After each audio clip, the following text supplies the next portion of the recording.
Tired of dealing with annoying flies, fruit flies, and gnats in your home?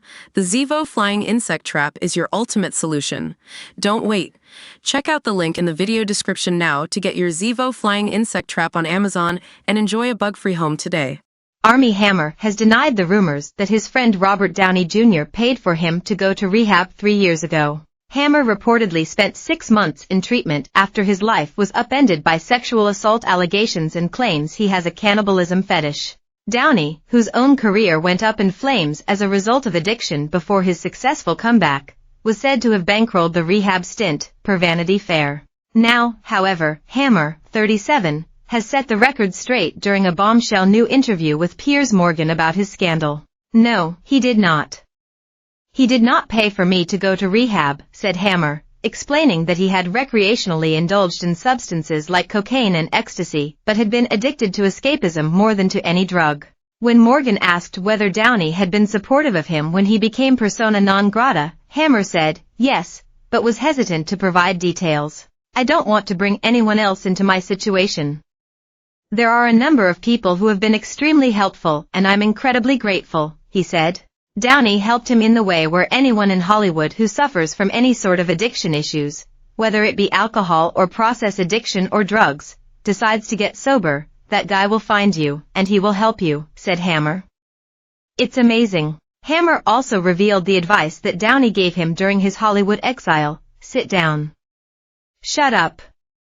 Everything's gonna be okay." After rehab, Hammer allegedly holed up at a Los Angeles home owned by Downey while attending Alcoholics Anonymous meetings, according to Variety. During the shocking interview that aired this Friday, Morgan asked Hammer point-blank whether he is in fact a cannibal. The Call Me By Your Name star has been away from the spotlight since 2021 when allegations emerged of sexual assault and cannibalism emerged. Hammer told Morgan that the allegations stemmed consensual sex acts and kinky role-playing.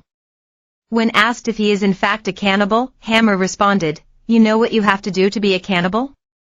You have to have actually eaten somebody." The actor confirmed that he had not eaten anyone. He did admit to once tracing his initials into the thigh of ex-girlfriend Paige Lawrence, but denied it was an attempt to brand her. There wasn't even any blood, he contends. Hammer confirmed to Morgan that he did cheat on his ex-wife, Elizabeth Chambers, during their marriage before it fell apart in July 2020. Hammer also spoke about his relationship with Effie Angelova, who has accused him of sexual assault.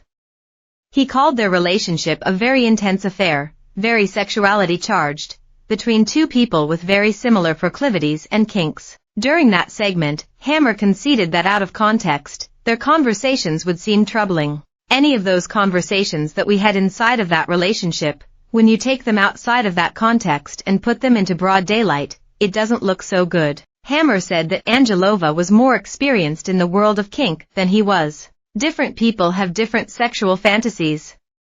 And there's a very broad spectrum of sexuality, and people are allowed to engage with their own sexuality however it fits them and what they do. In another shocking section of the interview, Hammer spoke about putting his initials on his then-girlfriend, Lawrence. "There was a scenario that we talked about beforehand, that we had discussed where, I would basically take a little, tiny point and just kind of trace the letter A just like the tip of a small knife.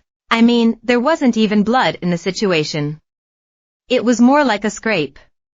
It's along the lines of couples getting their own initials tattooed on each other," he continued.